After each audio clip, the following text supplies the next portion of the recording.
రాష్ట్రంలో సంచలనం సృష్టించినటువంటి 6 మర్డర్ కేసుల్లో నేడు 2 కేసులలో తీర్పు రావడం జరిగింది. నిజామాబాద్ జిల్లా జడ్జి శ్రీమతి కుంచాల సునీత గారు నేడు తీర్పు వెలువరించడం జరిగింది.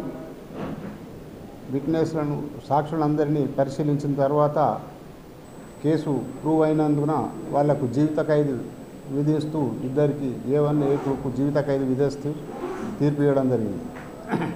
జీవిత ఖైదుతో పాటు 2,000 రూపాయల జుర్మానా, 2,000 రూపాయల జుర్మానా కట్టని పక్షంలో మళ్ళీ 6 నెలలు జైలు శిక్ష.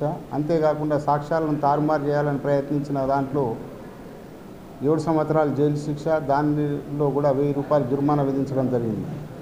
ఇంకోటి వాళ్ళను బలవంతం చేసి వాళ్ళని చీట్ చేసి వాళ్ళ ప్రాపర్టీ రిజిస్ట్రేషన్ చేసుకున్నందుకు దాంట్లో కూడా 7 సంవత్సరాలు జైలు శిక్ష, 1,000 రూపాయల జుర్మానా విధించడం జరిగింది.